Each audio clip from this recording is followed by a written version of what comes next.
what is the subconscious mind? What is its significance in everyday life? How influential is it on the conscious mind? We will be exploring here some facts which might be surprising, but nonetheless important to know. And should we be protecting it? That is the subconscious mind and its susceptibility to influence. And like I said, if you are not influencing yourself and if your own will is not projected onto your own pathwork, your own destiny, then somebody else's will and fate is being projected and influenced upon us innately, naturally, almost by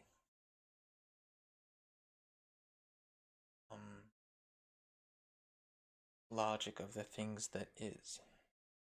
And can we master the subconscious mind? And that is to learn about it, to work with it. Or can it master us? And what is the objective truth entailing these questions? And we must be asking ourselves the right questions. Questions play a big part in understanding truth in our lives, especially objective truth. Here on episode 3, we will be exploring these truths. And like I said, it will be up to you to decipher and understand them for yourself. I will lay them out to the best of my ability. And like they say, there is nothing new under the sun. There is nothing new under the light. That's an axiom that we will come to learn, incorporating that in our teachings here. This is not my opinion here, and this is objective truth that I intend to lay out, and I can only do that as aesthetically as I please, and that is the only thing that I can attribute to myself expressed in this objective truth that I intend to convey, here today. So, moving on. Here is an analogy of how to view the subconscious mind and what it is like, the expression in nature, which is an iceberg, as you see here. Now, the conscious mind being the visible layer, the 20% that you might see on top, and the subconscious mind, which would be the hidden layer that holds up the conscious mind because of the influence of the conscious mind and its 80% activity and operation in everyday life when it comes to mind and all of the such. Now, as you see here, the subconscious mind holding up the mind, having 80% influence, keeps the mind afloat. And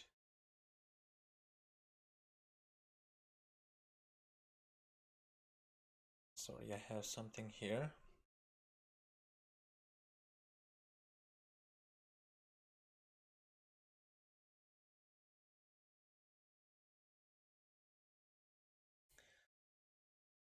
The subconscious mind is interdependent upon the conscious mind and vice versa. And they come together, and there is a balance between the two, and that's what we are going to come to understand here today, learning about the subconscious mind and its significance and influence on the conscious mind. Now with 80%. Now we'll get back to this. Let's look at the other slides here. Let us understand and look at the conscious mind and all of its activities and influences and operation within the mind as a whole. Oops. So, awareness, what we consciously perceive with perception and, feeling, our actions and efforts and how we focus upon all of that which is perceived and what we are acting upon. And the conscious mind, in comparison to the subconscious mind, is known as the active mind. In comparison to the reactive mind, which we will come to understand here. Now, the conscious mind is the active mind. It is issuing the commands, the orders, to some degree. I will lay out a fact here, understood by neurologists, that the conscious mind constitutes 5% of the majority of operations and influence in everyday life when it comes to the mind, when it operates as a whole. And the subconscious mind operating with 95% of the influence of everyday life, encompassing, we will see here on the next slide, subconscious mind encompassing memory, recall, emotions, dreams, habits, routine, psychological structure, and a whole lot more that I cannot even fit on this list of items here on the illustration, this little artwork. Now with memory recall, the subconscious mind and its operation, although we are consciously perceiving events and activities and ideas, subconsciously we are actually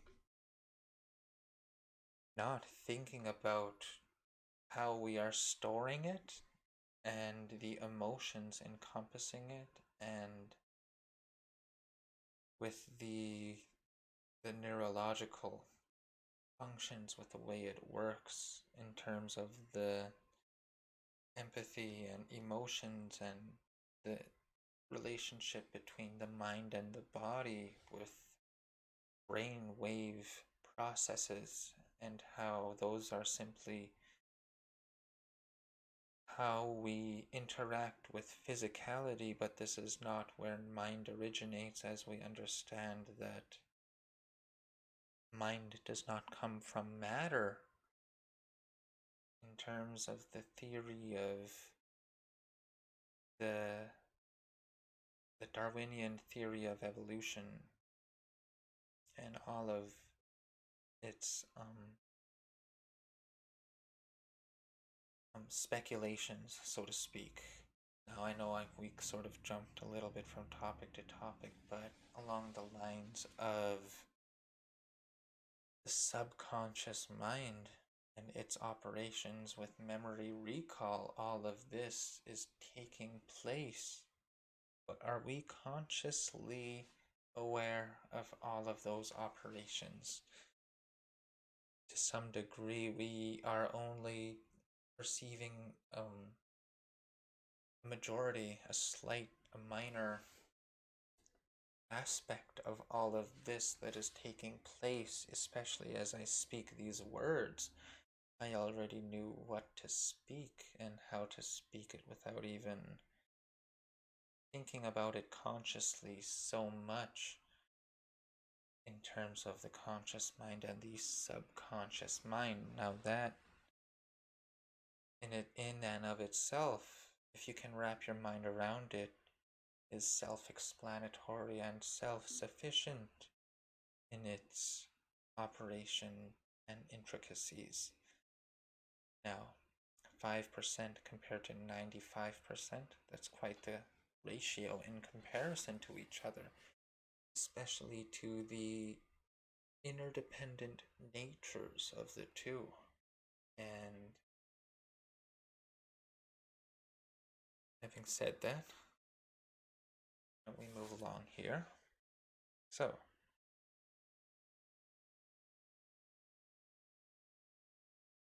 let's go back to the slide.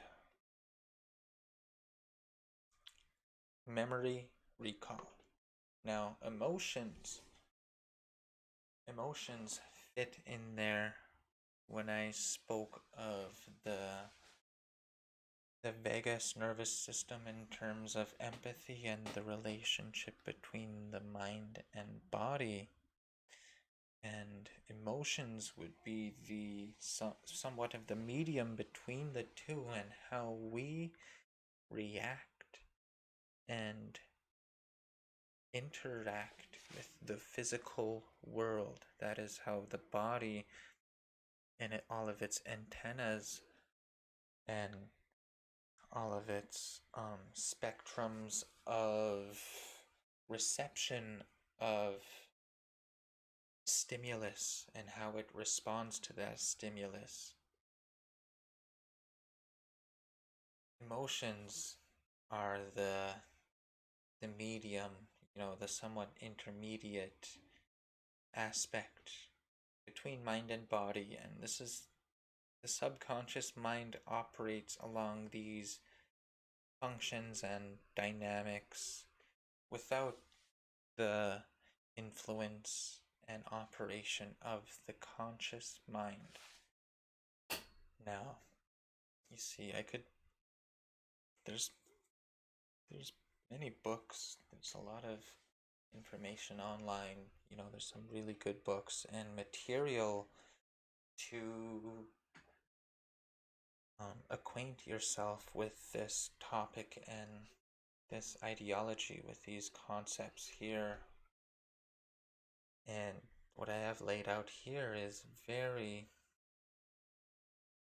minor, very minuscule compared to what's actually out there. And like I say, I can only closely align my perceptions to what is actual truth, what is actually out there. So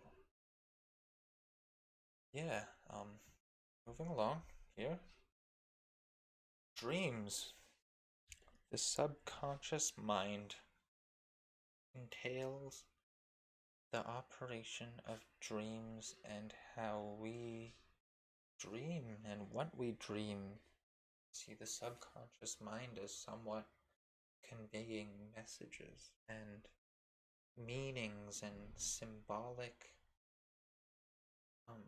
decipherable codes that are intended to allow for us to have deeper understanding to the self and what we are going through contemporary with events or memories and emotions that are taking place either in the present moment or in the past, and how they are stored. And the subconscious mind deals with dreams in the sense that the barrier to the unconscious mind is the subconscious mind, and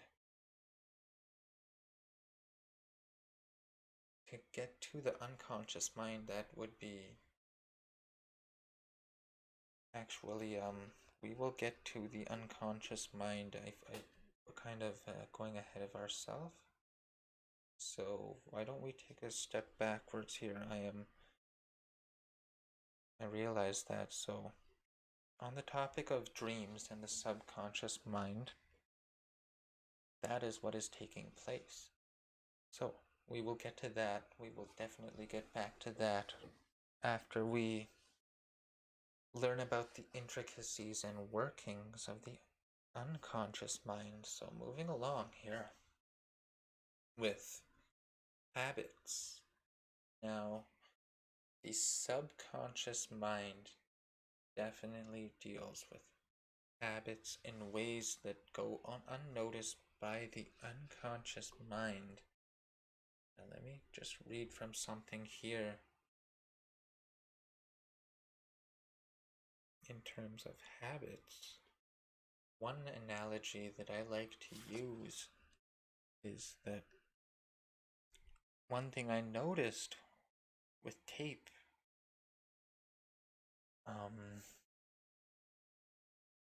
if you have tape and it's got patterns on it, a length of paper, it's got some kind of pattern that could let you know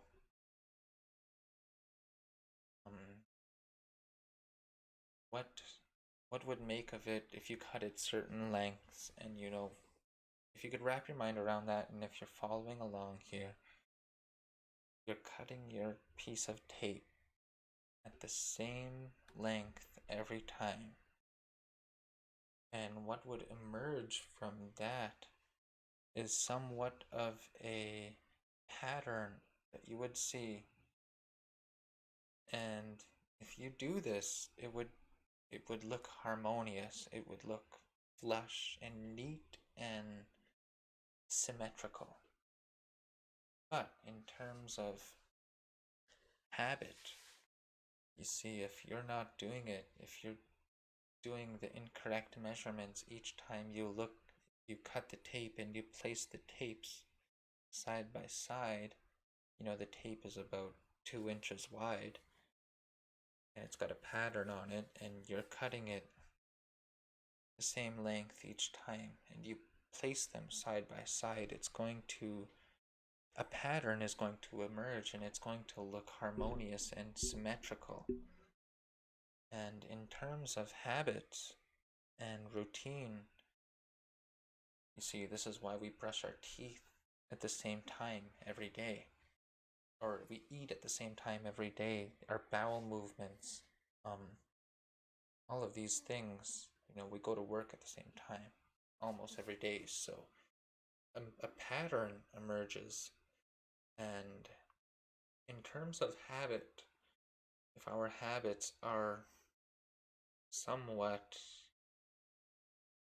off timing, irregular, and off balance, the pattern that will emerge will be just that. If you're looking at it in sort of a graph formation, I know I'm using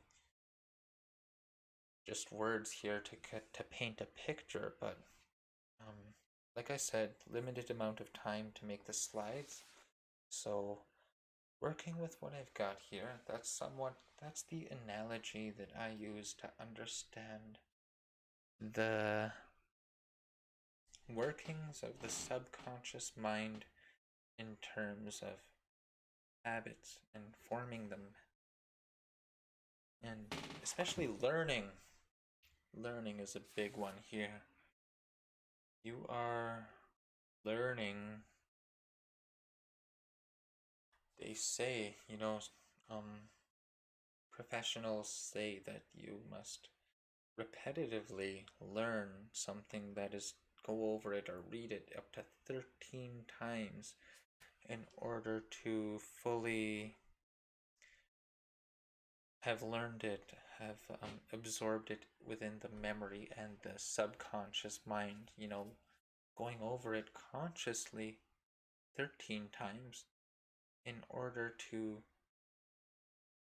flawlessly embedded into the subconscious mind so that it sticks to the memory, that it is imprinted. That's that number there, 13, a very symbolic number, very significant number. Significant because the deep understanding, the deep esoteric understanding of Christ and his 12 disciples, 12, which is also a significant number because of the, like I said, the 12 hours, the 12 months. This is numerology here that I'm using, the science, the occult science of numerology. And 12, Christ and his 12 disciples, the 12 zodiac signs. Christ being the 13th disciple. That is why that number is so significant. So, having said that, learning something 13 times just to form a habit or a subconscious memory, and that is how the subconscious mind deals with memory recall as well. And you see all of these things are interrelated and somewhat dependent upon each other. They are self-explanatory and self-suggestive in a sense, omnipotent in nature, and that is how objective truth works. It complements itself. It is complementary to itself. It doesn't need any subjective opinion or conjecture or speculative thought. So, moving along, routine, like I said, with that analogy of the tape and the length of the tape and the patterns on the tape and the pattern, the expression that would emerge relative to the balance of the length of the tape and how it is cut and placed next to each other. If you can wrap your mind around that, I use that allegory or expression because I've seen it. I've had to use tape and I've had to try to cover something, fix something. So that's just what I've noticed.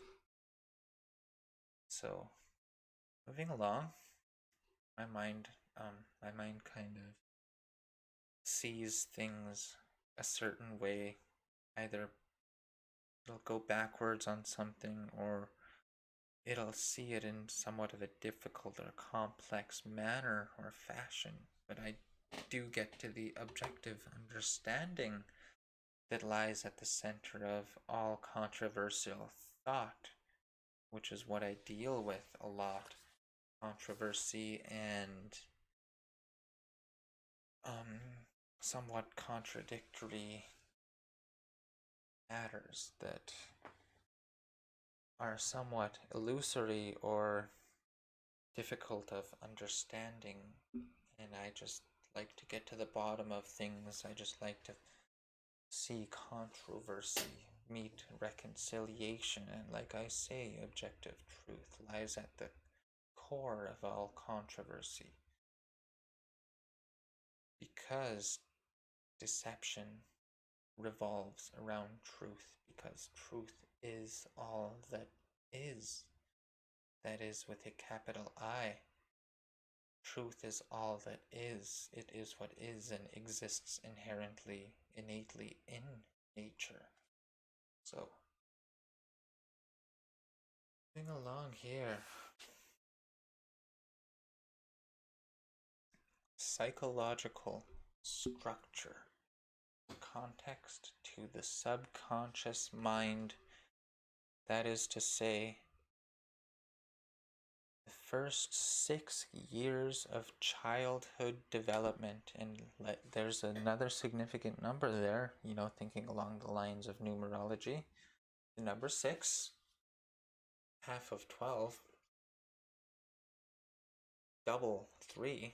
So that is how these numbers just correlate with each other. And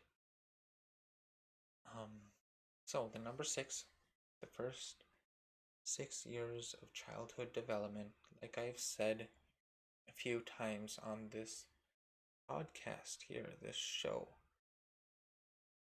Number 6. So childhood development, the first 6 years, those are the formative years.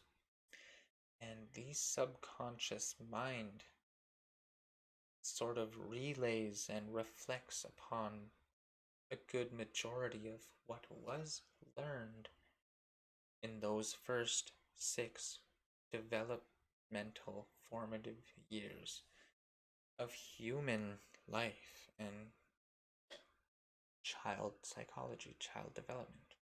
So it's a big part, and you see it at the root of it envelops principles, that is the child, the father and the mother.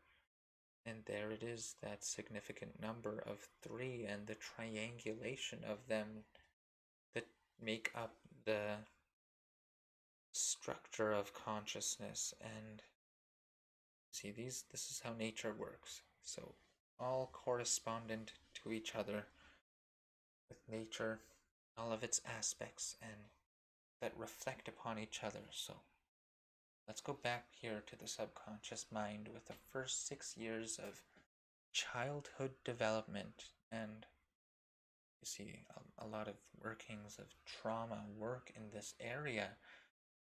And we as humans, we have this part of us where it's like it is the subconscious mind, and there is a function of it what in the first 6 years where we are just like sponges. They say kids are like a sponge. It's very true.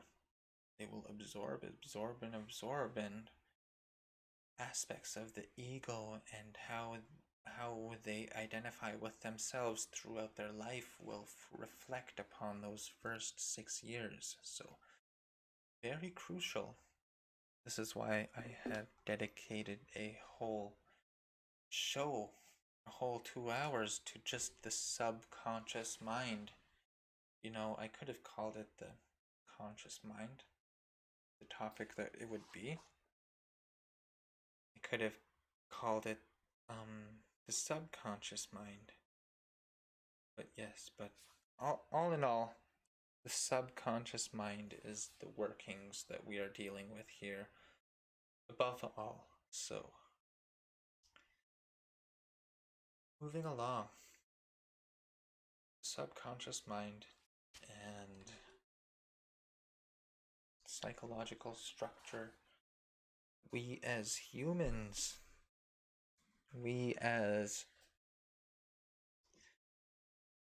I say, nobody is excused from their humanity and all of the limitations and the intricacies of the human mind, which we are learning of here today, and which we will continue to learn of in future episodes, laying the groundwork here.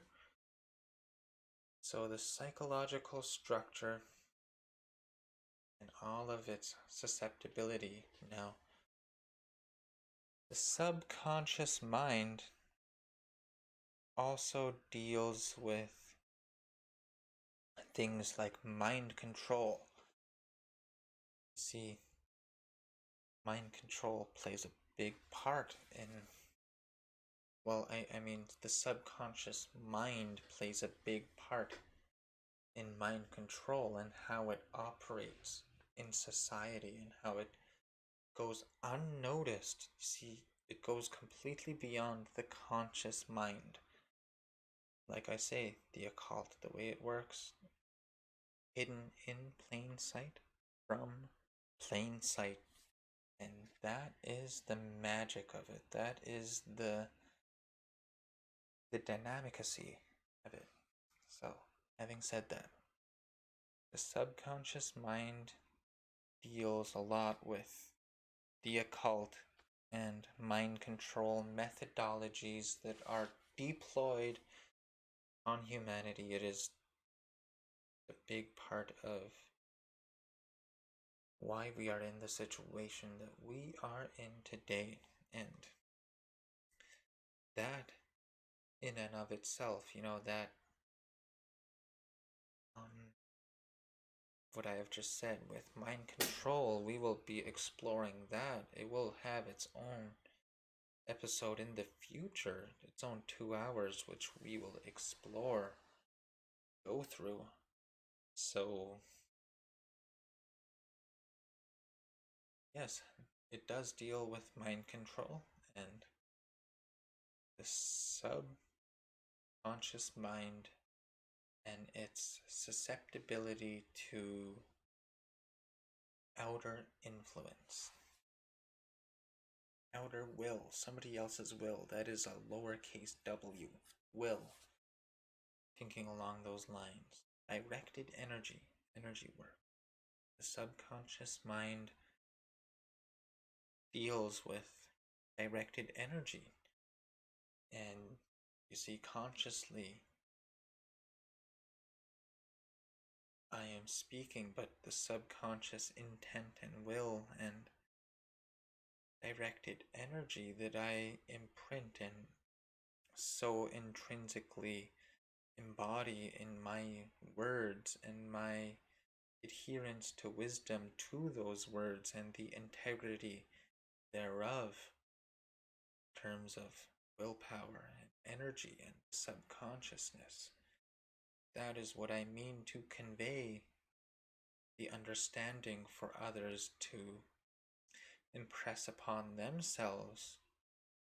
And, this is dealing with the occult and with understandings of magic, true science, true spirituality, all still within the realms of practicality, natural law, and what is, what operates.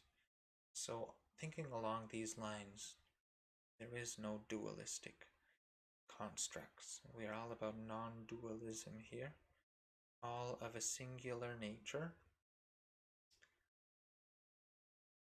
That is the intended outcome. That is duality in terms of polarity, which we are plagued by, in terms of mental polarity. See, we are bound by polarity in terms of natural law, which is intended to be for our betterment, our goodness, our evolution.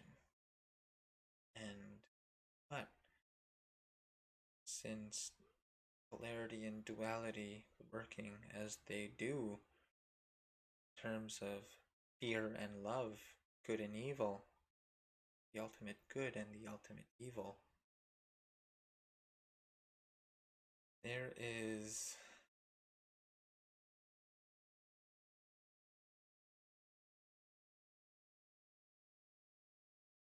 a certain distinction here that must be made in terms of thinking along the lines of black and white. It's a black and white situation, no gray area. There is no gray in between in terms of polarity and duality. We are singular, and the middle path that we intend to walk here, the straight line to truth, the narrow path, that even Christ speaks of in terms of the words of Christianity, true Christianity, not this false religion, false bindings. True Christianity, Christ who says, The narrow path is the way. Enter in through the gate, and he who does not enter in through the gate is a thief, is an intruder. So it is the narrow path, and you cannot steal truth. You can wrap your mind around that. There. Here on Serpent and Dove, we incorporate the truth held by Christianity as well as true science, as well as true cult science as well. True gnosis. We incorporate balance of all that might tend to offer objective truth. See, we have been divided and we have been labeled. We have been molded not for our betterment and not for the goodness of mankind. But in the long run, the big picture is the fact that there is a stake being driven between the races. We divide and conquer. Divide and conquer applies here to the current situation and circumstance and condition that we are bound to. And if we do not understand the conditions, the shackles that bind us, and if we do not know ourselves and know our enemy, understanding that this is a spiritual war, then we will have trouble. There will be trouble. In fact, it will go past our conscious mind, and we will not know what is going on. In fact, it will be done all in the realms of the unconscious mind. Here, why don't we move along to that topic now? Having gone through all of those subtopics within the topic of the subconscious mind, let's move along to the unconscious mind. So, as you see here, the unconscious mind deals with repressed memories and emotions. See, when emotions start to be suppressed, they enter into the subconscious mind, where, see, these are fail-safe mechanisms of the mind when we deal with emotional pain or suffering or trauma. So, before being repressed into the unconscious mind, memories and emotions, they enter into the subconscious mind, where we may deal with them however, whichever way or fashion that we would like to see fit. See, we are the governor and authority over our own thoughts, emotions, and actions. So whatever we may choose, we will see fit, and the subconscious mind deals with the quality and outcome of how that will be done, how we will better ourselves, how we will improve ourselves, and notice these things, and especially in terms of the unconscious mind. So, let's go back here to the unconscious mind. Like I said, memories or emotions, especially painful ones, if not dealt with within the confines of the subconscious mind, they will be they will be repressed into the unconscious mind, where it will be a little bit more difficult to gain access to and try to understand yourself, just to try to know what was going on here, what was taking place. it will be a little bit more difficult in those realms of operation in terms of the unconscious mind and the conscious mind, bringing it to the light, to conscious awareness so it can be dealt with. Even that is a task. Even that is an operation in and of itself. Having courage and true care to even confront these things, whether it be this lifetime or the last. Because that is of the matter, that truly is. Trauma could either be here or then. These things stay imprinted on the soul, entailing dynamics of the subconscious mind, deals also with the soul on a deeper level. And if I had the illustrations here, I would show you, but you see, the body starts at the bottom, and then there is the body, and there's the emotions, the subconscious mind. In between the body and the mind, here's the mind. So there's 3 tiers there, 3 levels: body, emotions, subconscious mind, and then the mind. And then above the mind, the 3rd level, which is the mind, above that, you're going to see levels of the soul. And that is the operations and dynamics there. It's above the mind, above all else, above all these things, although the body holds up this complex here, this hierarchy of constituent parts. So the body holds it up, but the soul is above all these things. So memories, whether they be in this lifetime or the last, resides in the soul, the collective memory, and the soul complex. Like I said, we'll be diving into that on a further show, but this is the groundwork here. So the soul deals with reincarnation, deals with these traumatic events, the collective memory. It deals with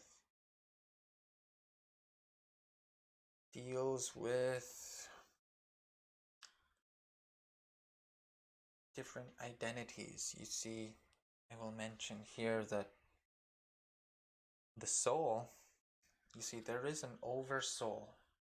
There is the last lifetime of our self, our last lifetime, where traumatic events and emotions might influence this current lifetime that you might see here. And you see, but both of those aspects of the soul came from the oversoul, the base soul, so to speak, which spawns these souls upon incarnation. And the base soul spawned or manifested, however we want to see it, is the one who made the contracts with the divine perfection and physical principles and live laws of the universe, God, so to speak. This base soul is the one who contracted with God and had all of the soul contracts. That's why it's called a soul contract. And if you no longer want to be bound by these soul contracts, you're no longer going to be here. And that's the binding there. That is not to say that influence will not be achievable here. But so this soul is the one who makes all these contracts, and that is incarnation. And reincarnation is where it will spawn an ego, a life form that you would see like me, as you see here, it would spawn me. And if I do not deal with unconscious, repressed emotions, whether it be this lifetime or the last, I will reincarnate and create another ego, another soul, another sub aspect of the original soul who deals with the genetics and the body in terms of epigenetics and how the mind influences genetics. So thinking along those lines here, reincarnation, see the original soul who contains the original genetics creates sub souls, sub aspects, if they do not get dealt with, and they stay within the collective memory of the soul. You see, the soul is so much more than we think, and it operates so profoundly that we need to take a big step back and just simply understand it, how it operates, and the intricacies, the significance of all of these aspects. And that is the workings of these things. But you're not going to hear this on mainstream science articles, certain places on the internet, mainstream social media. You're not going to hear a good deal of this on mainstream media, all of the such. So, having said that, the subconscious mind fits into that equation there that I had laid out. It fits in there quite astoundingly,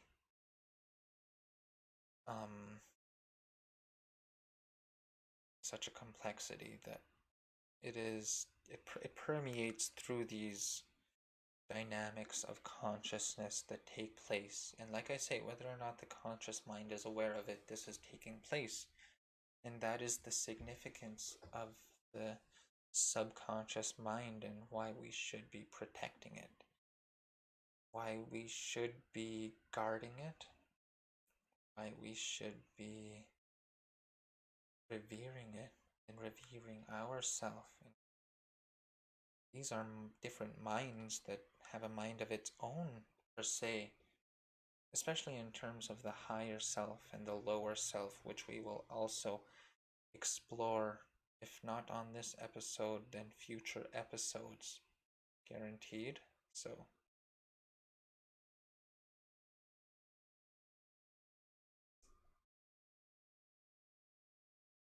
that is the intricacy of repressed memories or emotions.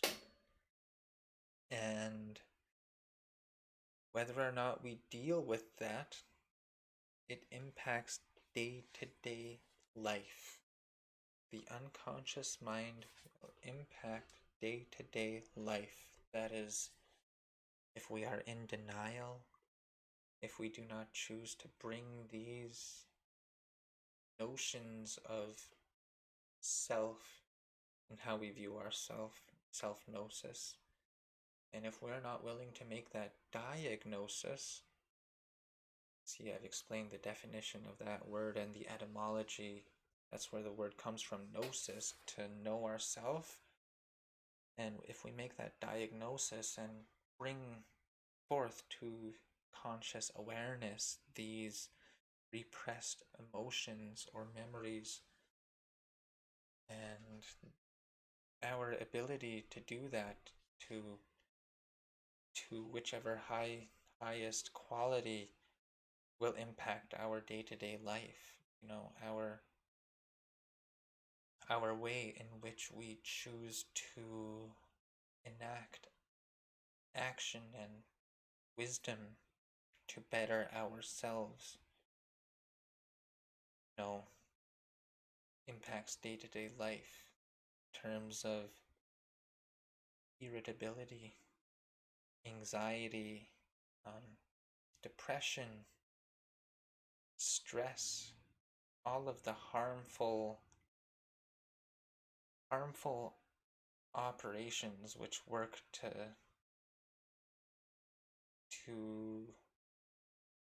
degenerate and just dissolve the quality of life on a daily basis. And it is all the more self-feeding of negative when it goes unnoticed consciously, when this takes place in the unconscious mind, and we are on a daily basis simply being desensitized to the degradation of the quality of life on a day-to-day basis.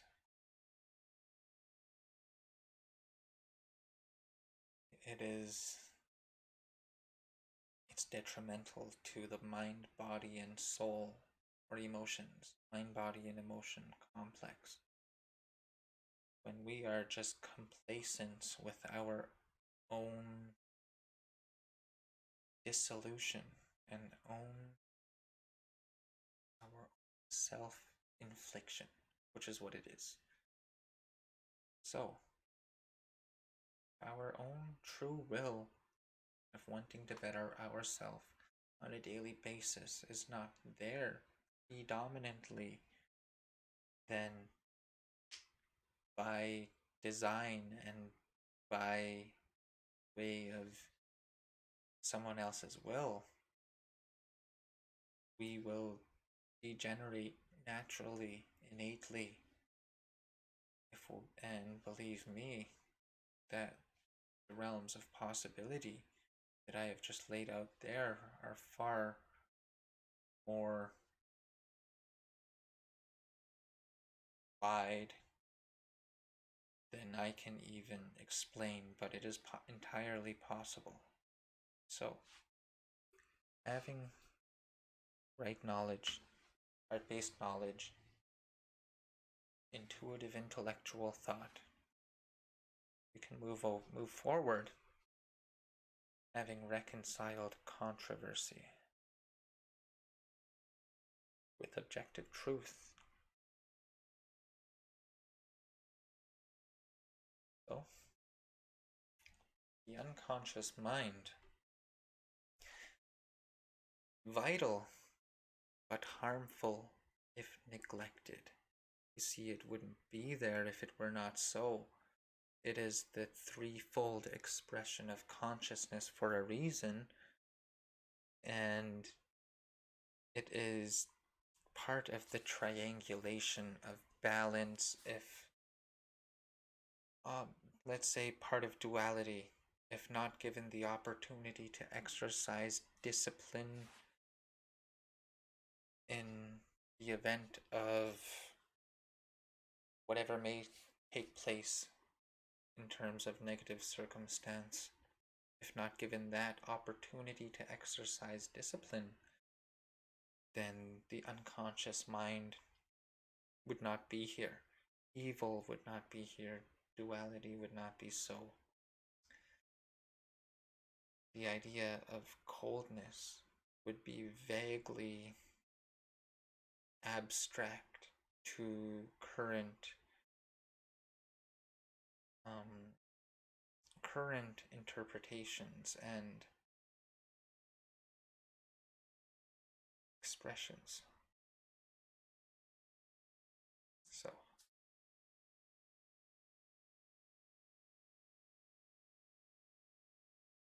the unconscious mind. Vital, but harmful if neglected. There for a reason. It is also there for our betterment. Believe it or not, as ironic as that may sound, perhaps it is our idea that has been so flawed and so twisted, and it is not truth that is so weird or abstruse, but it is our perception and the transition from our own illusory thoughts, the transition from that to objective truth is abstruse, is weird, is the twisted one, is the twisted component of why it is so, why it seems that way, and this is all by design. So, moving along, the unconscious mind, if left unchecked, if not adhered to in a harmonious way, will indefinitely lead to cognitive dissonance, a state of mental imbalance, even to the point where desensitization may take place. That is to say that I could lay out all of this, I could lay out all of the facts and talk my head off, and I can speak the truth all I want, but the desensitization of and dissonance to what is being presented would still nonetheless be denied or challenged or ignored by whoever would so erroneously believe, that is in terms of solipsism, whoever would so erroneously follow or subscribe to anything other than that which is, and that is objective truth or natural law, forces of the universe, as we would come to learn if we are in our right mind. That is, especially considering that imagination is required to come to truth. If it does not take place first in our mind, then it will not take place in reality whatsoever. That is why the imaginative capacity is so important. Now, we've gone a little bit past the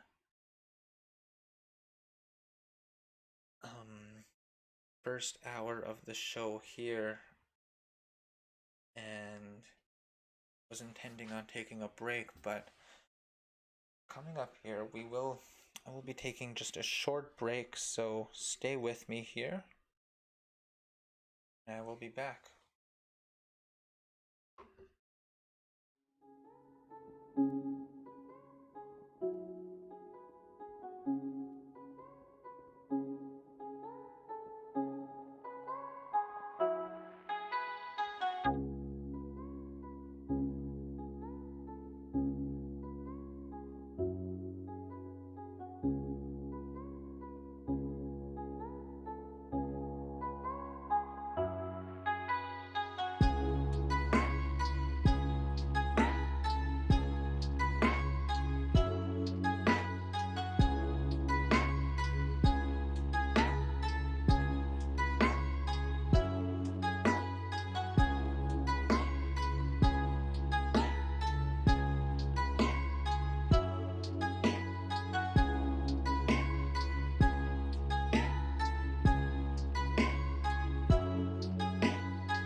Okay, back from the break. A short but much needed break. I haven't done one on past shows, but I might incorporate that into the future shows. I kind of like the idea of it anyways.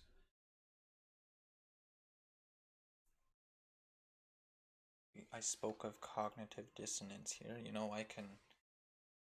I can present all of the information but still have somebody who is of the mental state or mental condition of cognitive dissonance wherein they are completely non-adherent to truth regardless of its self-explanatory nature. And some people really can be that far gone. This truly is possible. So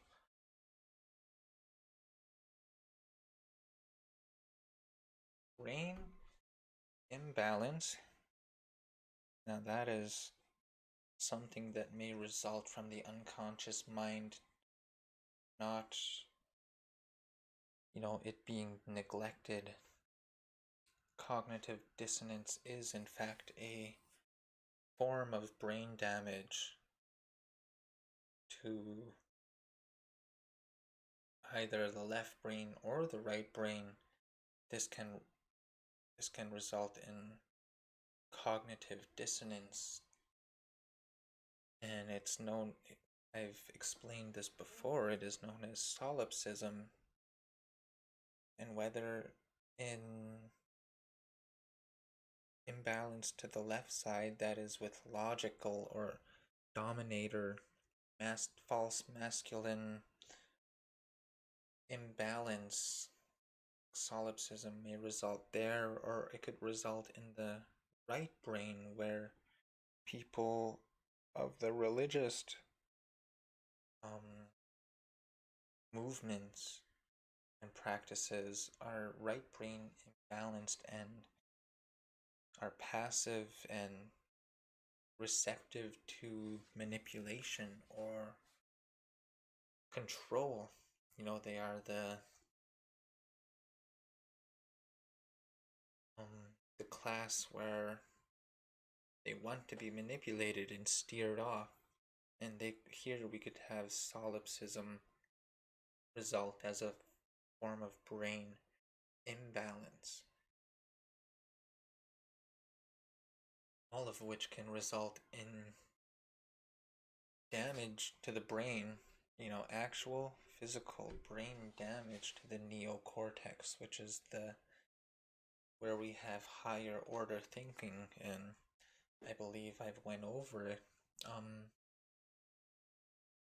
The components of the brain and how they function, the dynamics therein, and I'll say briefly again that especially in terms of the pineal gland, which is the coming together of the two hemispheres, the left and right brain, where they meet, and the harmonious expression of the balance and of the two brain hemispheres is the activation and operation of the pineal gland, the pituitary gland shaped like an almond or a pine cone, symbolic of the pine cone. The pine cone represented in many mystery traditions, many religions. See it today. So having that being said,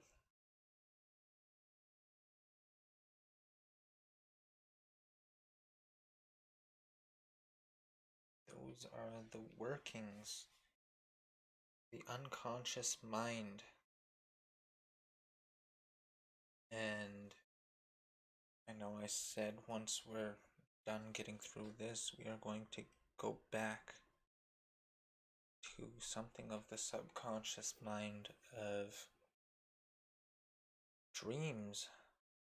I was going to mention something about dreams where, you see, if we are dealing with operations within the unconscious mind, then dreaming would play a big role, and it is very significant of doing such things, especially trying to deal with the unconscious mind. So, subconscious mind being the medium between the conscious and the unconscious mind, context to dreams and emotions. We will dream things that would be symbolic to emotions that we are afraid to feel or are suppressing within ourself or are too hard to deal with. So in dealing with deciphering dreams, the subconscious mind plays an integral role, such workings when it comes to the unconscious mind, and well, all of the minds and how they come together. So I've went over the podcast slides here. I've got some notes I would like to share as well.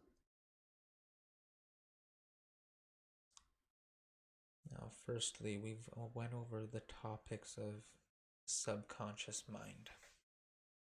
Willpower, whether it be our will or somebody else's will impressed upon us. Directed energy and energy work, and the role that the subconscious mind plays on conscious efforts and actions and operations, especially in terms of magic and sigil work. We will definitely be going deep into that on future episodes as well, so stick around for that.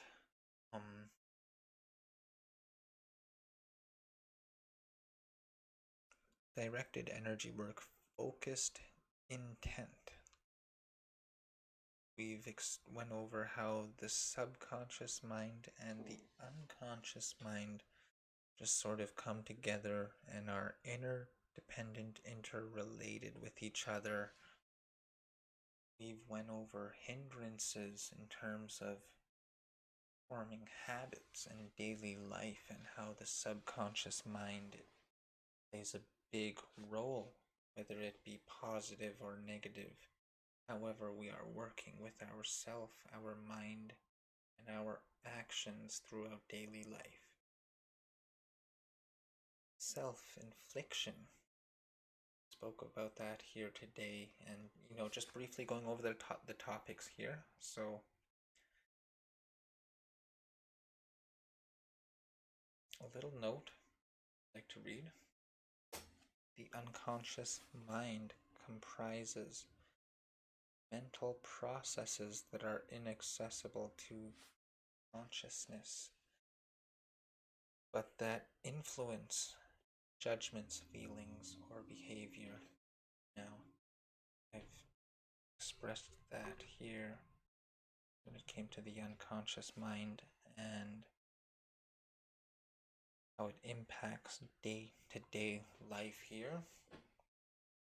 Now, we are being a little bit repetitive, and I've even spoke about repetition here on this episode and how that encompasses the subconscious mind, going over things multiple times. So we will be doing just that, kind of going back and forth here and there, considering I was a little bit all over the place today with the preparation and organization of this episode, but it is coming along nicely nonetheless.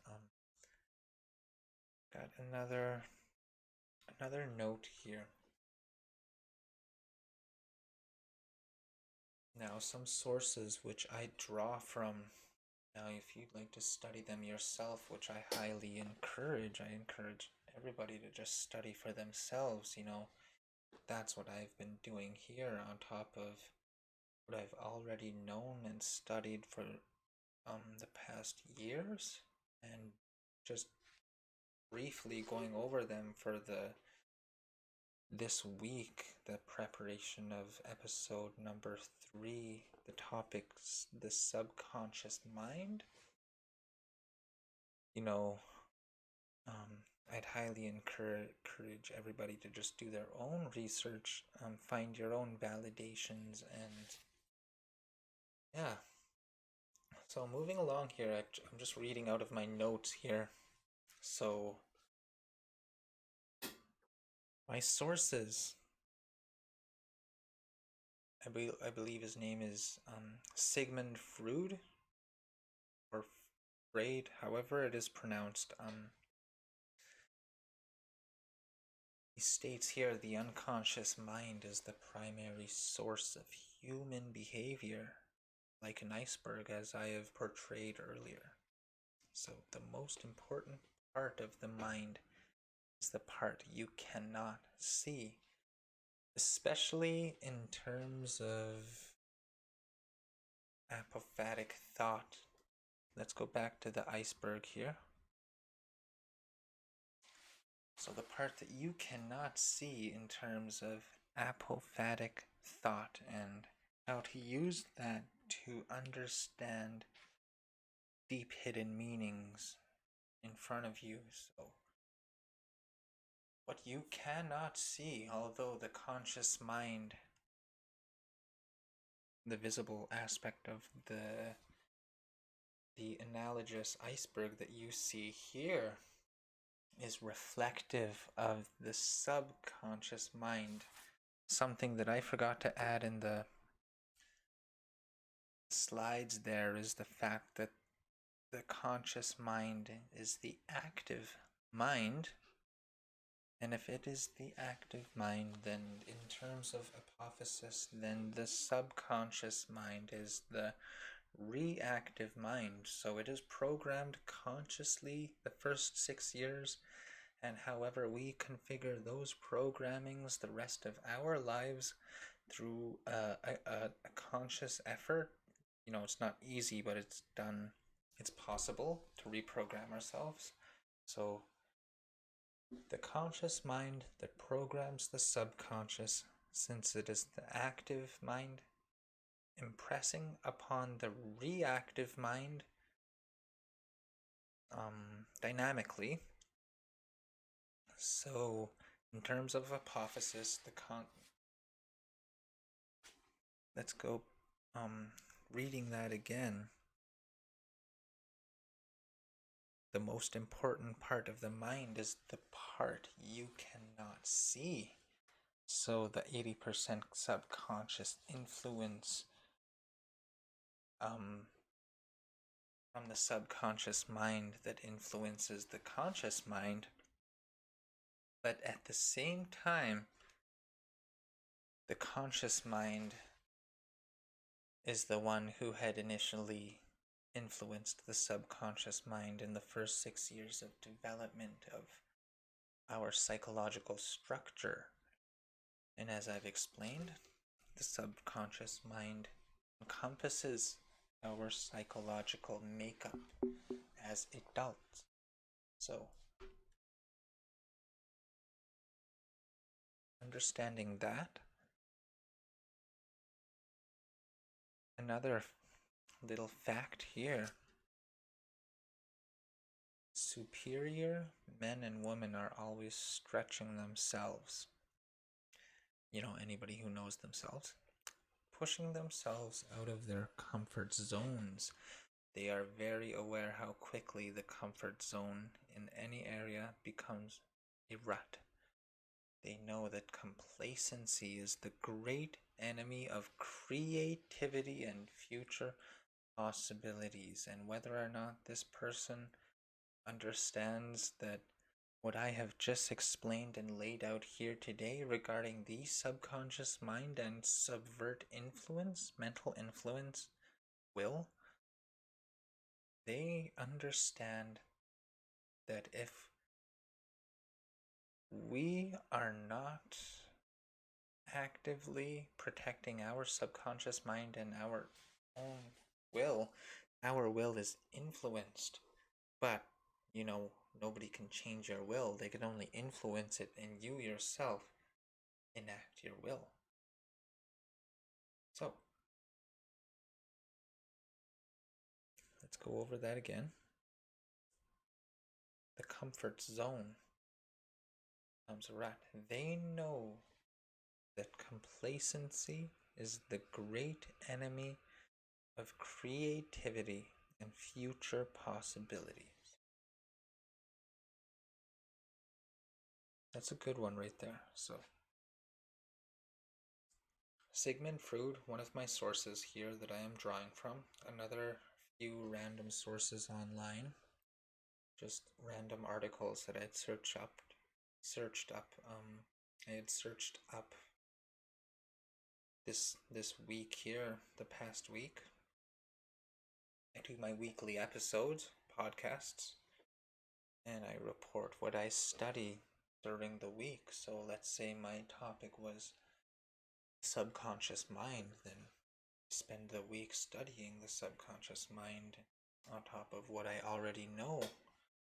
And so, those are my sources there. Another source, the biology of belief.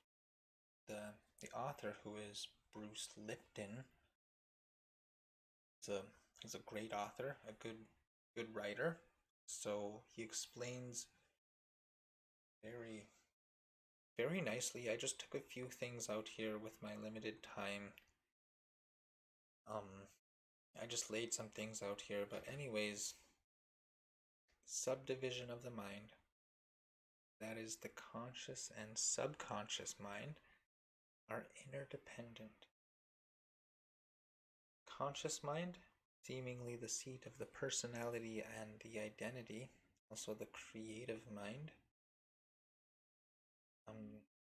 The active mind, the mind of creation, that is, not to confuse the association and correspondence between creativity and the right brain and that whole complex. So, moving along, the subconscious mind, who deals with emotions and memories and empathetic stimulus response, who restores these encodings, these programmings from a young age, So, let's see here.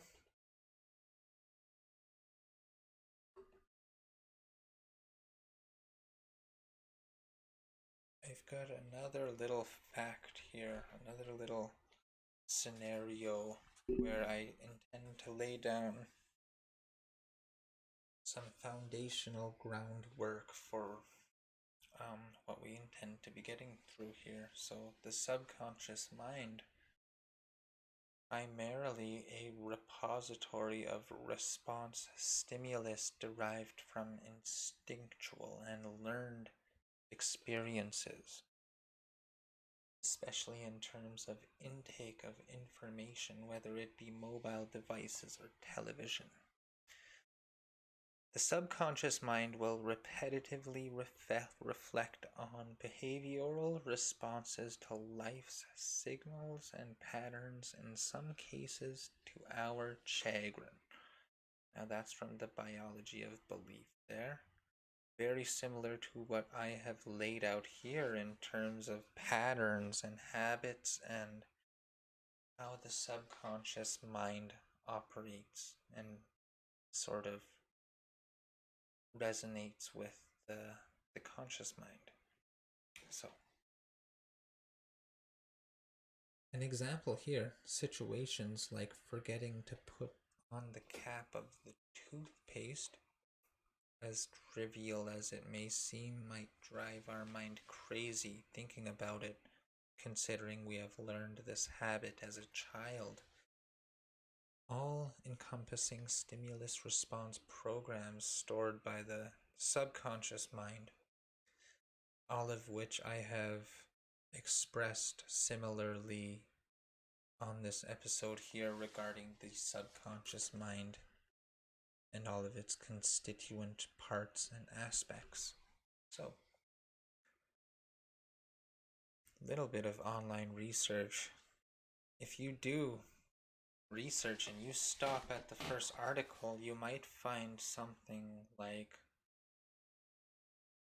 they start and end along the lines of simply positive affirmations to unlock the power of the subconscious mind, but it does not stop there. I've laid out an abundance of aspects, functions, dynamics, and operations of the subconscious mind. And I just wanted to note that. And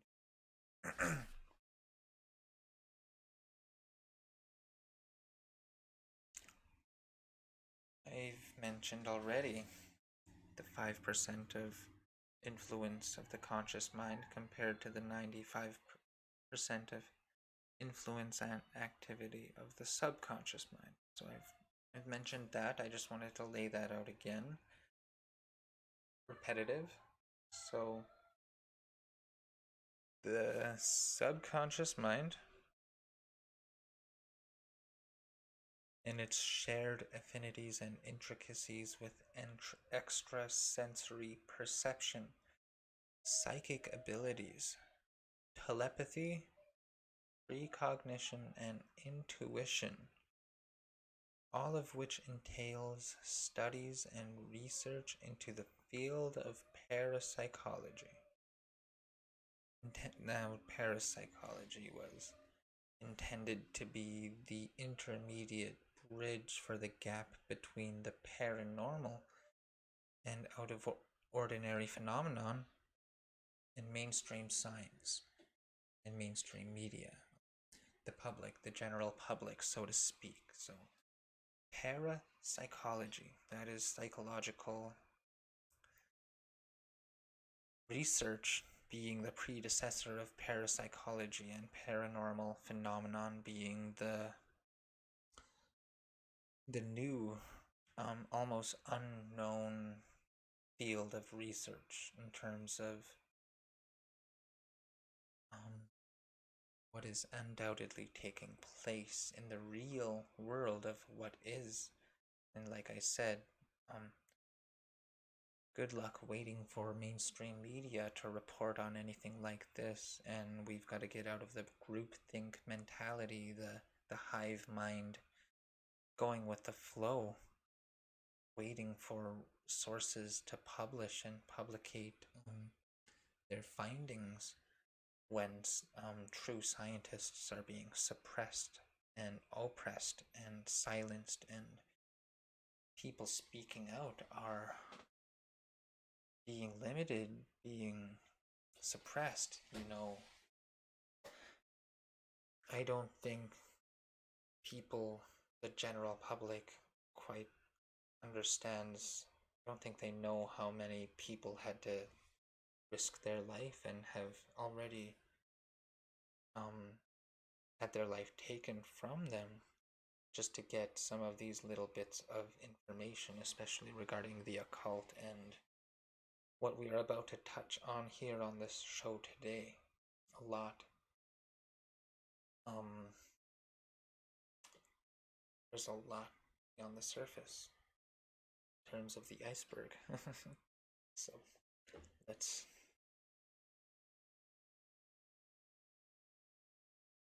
with that being said, regarding the subconscious mind and its operation in psychic awareness, psychic phenomenon, psychic abilities, telepathy, precognition, or intuition, things that we might call. So yeah, like I said, we're not going to see this in mainstream media, so we gotta learn these things. One of my sources here, the guy named Ingo Swann, I would recommend reading his book on ESP, that is extrasensory perception, natural phenomenon, and it's called Everybody's Guide to Natural ESP. I'd recommend that book for anybody who would like to learn about the field of psychic phenomenon. So the subconscious mind definitely plays an integral role in all of the operations of the so-called, the so revered, unknown science of parapsychology. Now, it is a science, there is an objective truth to it. So, the subconscious mind plays a big role, especially subliminally. That is now, especially considering we have that word subconscious, that prefix there, sub, that is before or under. And we see it there again, subliminally, sub. So, all significant knowledge here when it comes to understanding the human mind and the intricacies. So, when it comes to psychic abilities and intuition, we can develop and harness and cultivate these crafts and abilities, much like learning an instrument. In fact, these processes operate much like instruments, as much like a radio is an instrument of communication. Telepathy is a form of communication, and the instrument is our mind. So it is definitely a little bit of green language there, self-explanatory. And I did have another slide. I didn't have any time to really get it up here, but well,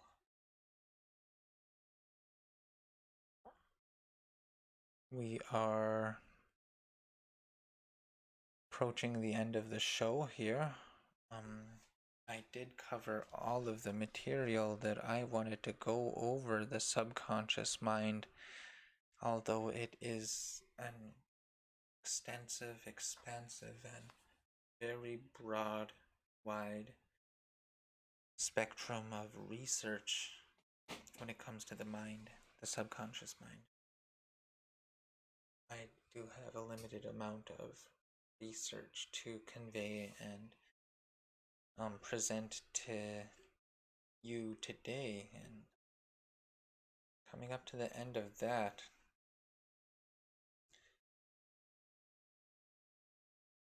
I do want to just sort of fill in here. I will have, well, why don't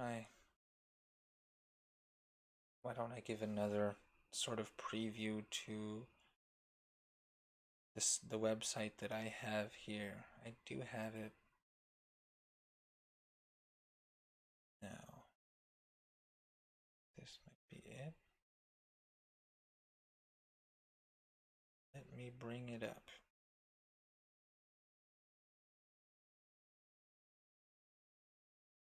Here's a little preview of the website. So head over to serpentofwisdom.com. Just getting into the gist of coding and web design, so yeah, if anybody has any pointers, any tips, anything they'd like to point out, go right ahead. Obviously, this is wacky, so like I said, this is a sort of a test run of the site. So, here's the home, episode 2. Here I give a little brief description of apples. That's just a little bit of a joke. So like I said, it's a test run for the site. I will have upcoming presentations. The most recent one I intend to have upcoming is dichotomies of our age here. The age that we live in, that is the present modern day circumstance, and the dichotomies that we face as a species. Another presentation that I intend on working on is the natural law. Here, all this, what I am talking about, this is all natural law that I am talking about, but I'm going to do a detailed, a well-done presentation that I hope to inspire the populace and influence and educate and the ignorance of these principles are a big part of the reason why we have in the situation of bondage and slavery that we are in. And if we fail to recognize that most generally as a species, then it is all the more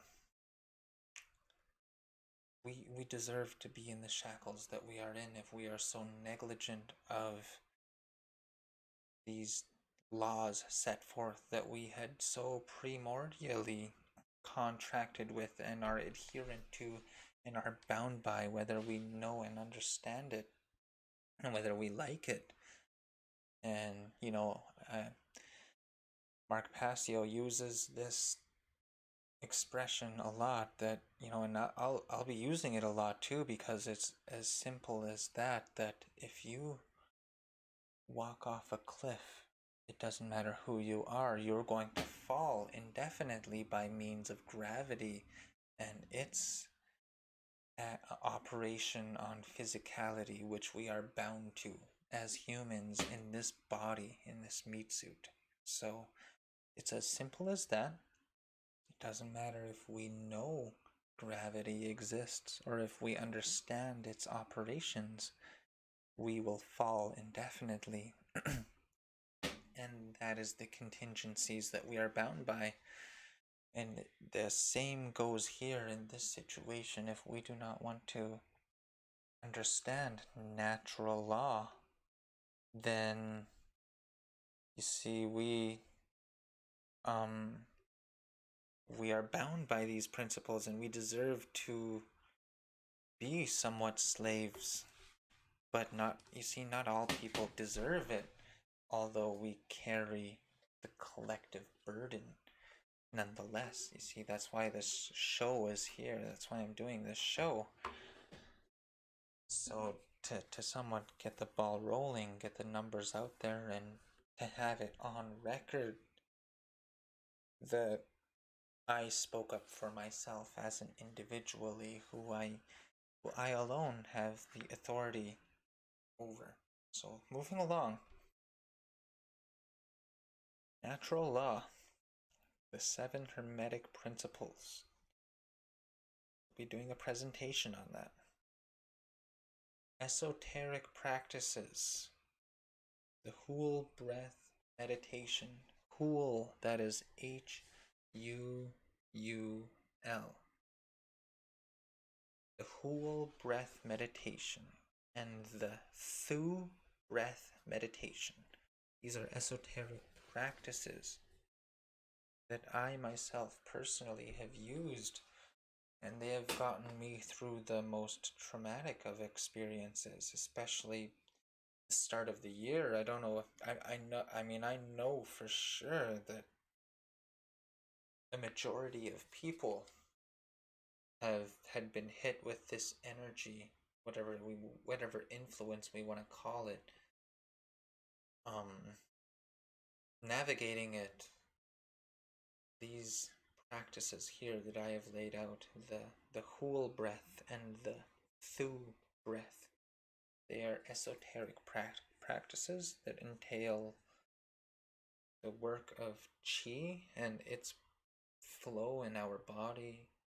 They entail sound, vibration, and frequencies, which we will come to know and understand in depth on future episodes. And if we might even get into it now, you see these links here supposed to lead somewhere, but they don't lead anywhere because, well, there's no video for them to lead to. But I think during this episode number 3, we will be demonstrating just that. How these meditative practices work. And I will show you here because they are that powerful and they are that necessary here just to wrap up the show. So, starting here with the whole breath, in whatever meditative posture or position you would like to assume, as long as your spine is straight, or it doesn't even matter, it's just more of an effect, all of the more of an influence on the mind and body. So the spine is straight, and your eyes are either closed or open, but in a regular or basic meditative breathing frequency or breathing method, like the 4-second breath. Not sure if any of you have heard of that, but 4 cycles of 4 seconds. Breathing in and holding for 4 seconds. And breathing out for the 4 seconds that you will be doing that. You will be exhaling very softly, saying the word "cool," just like that. Cool, but for 4 seconds. But you will be doing it so softly that you're not going to hear it, but you will somewhat feel it. And like I've said before on this show, that the most powerful forces of the universe are the most subtle, and that is axiomatic and foundational to truth. So, inhaling, you're going to be thinking of the letter H in the runic alphabet. That is Agalas, and we will be going in depth on that. But that is the upper realm. You're going to be thinking about what you want to manifest, healing, and the unmanifested forces, which you will suspend imaginary, in the upper unmanifested realm. In the in-breath, inhaling for the 4 seconds, that's what you'll be thinking of, meditating on. In holding, you're going to be suspending that thought there for the 4-second hold. And exhaling, you are going to be using you. So we've gone over H, now it's you, that is Urus, who will be actively manifesting that which you were projecting in the unmanifested realms of the H. So the U, Urus, that is the name of the rune, of the runic alphabet, will be enacting that, going downwards as you exhale softly, saying cool. So, you're following along, I know we might be a little bit here and there, but if you're following, now after exhaling the 4-second urus, you will be holding for 4 seconds the L to complete the cycle of the whole breath. And the L would be the manifested expression of what you were projecting into the unmanifested realms. So the L is the Laguz rune, and I will be giving descriptions of these archetypes, and they serve to embody the entirety of this meditation here, the whole breath meditation. So Laguz is like the manifested pond of water that you would be standing in, that would be somewhat regenerative and rejuvenating and very you just know that what you are manifesting is good. So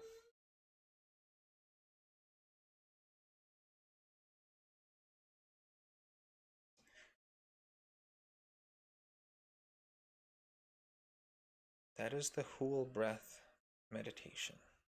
So if you can do all of that, take your time with it, master it, you will definitely be on your way to energetic healing and mental balance and spiritual balance. And it's very powerful.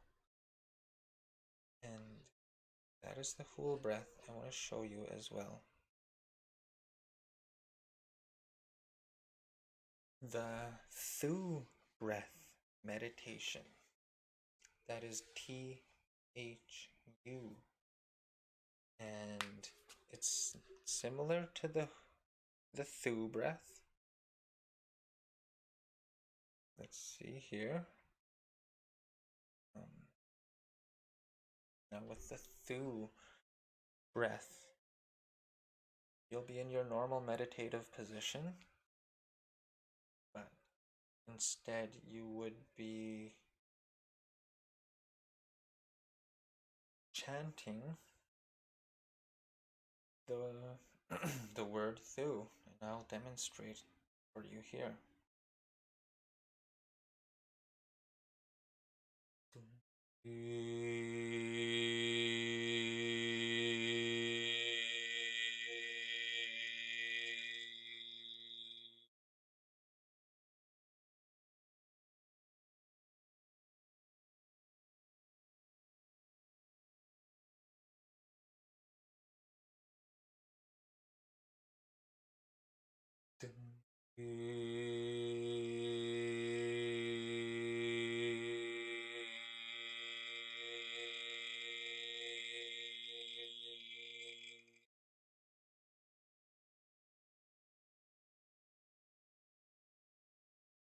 So that is the Thu breath, and you can do that wherever you are, and even just by demonstrating that little short 10-second demonstration, I can already feel the mental clarity of just navigating all of this, and clarity of my own bubble. So it really is that effective. It's that powerful, and I know it's, however weird it may seem, I am sharing it nonetheless because it has helped me get through my traumatic experiences and my awakenings. So thank you. That will be all today. We are coming up to the last few minutes of the show here. Very glad to bring you guys these programmings, so I hope you will take them and use it to your advantage. So check out the website, check out my channel at Serpent and Dove. Thanks for watching.